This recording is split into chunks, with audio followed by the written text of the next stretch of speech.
వచ్చే ఏడాది జరిగే 10th 12వ తరగతి పరీక్షల ఫైనల్ డేట్ షీట్ను CBSE విడుదల చేసింది.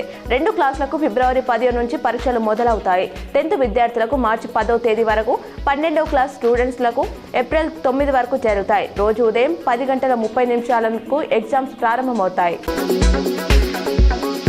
ఓవర్సీస్ స్కాలర్షిప్ స్కీమ్ కింద ఒక్కో విద్యార్థికి 20 లక్షల చొప్పున 2,288 మందికి 304 కోట్లు విడుదల చేసినట్లు మంత్రి అడ్లూరి లక్ష్మణ్ తెలిపారు. 2022 నుంచి ఇప్పటి వరకు 463 కోట్లు రిలీజ్ చేసినట్లు చెప్పారు. దీంతో విదేశాల్లో ఉన్నత విద్య కోసం ఆర్థికంగా ఇబ్బంది పడుతున్న రాష్ట్ర విద్యార్థులకు ఉపశమనం లభిస్తుందన్నారు. సుప్రీంకోర్టు కొత్త CJIగా జస్టిస్ సూర్యకాంత్ను నియమిస్తూ కేంద్రం నోటిఫికేషన్ జారీ చేసింది. ప్రస్తుతం CJI గవాయి చేసిన సిఫారసులకు రాష్ట్రపతి ద్రౌపది ముర్ము ఆమోదం తెలిపారు. 53వ CJIగా జస్టిస్ సూర్యకాంత్ నవంబర్ 24న బాధ్యతలు స్వీకరించనున్నారు. 2027 ఫిబ్రవరి వరకు కొనసాగుతారు. దేశవ్యాప్తంగా ఇకపై పాఠశాల స్థాయి నుంచి విద్యార్థులకు ఆయుర్వేదాన్ని బోధించనున్నారు. NEPలో భాగంగా సైన్స్ సబ్జెక్టులో ఈ అంశాలని చేర్చాలని అధికారులు నిర్ణయించారు.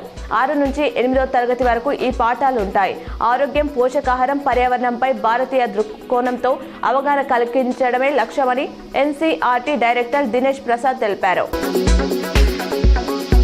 భారీ వర్షాలతో పంటలకు అపారమైన నష్టం వాటిల్లిందని మంత్రి పొన్నం ప్రభాకర్ అన్నారు. కేంద్రం దీనిని జాతీయ విపత్తుగా పరిగణించి సాయం అందించాలని కోరారు. హుస్నాబాద్ నియోజకవర్గంలో వరద ప్రభావిత ప్రాంతాల్లో ఆయన పర్యటించారు.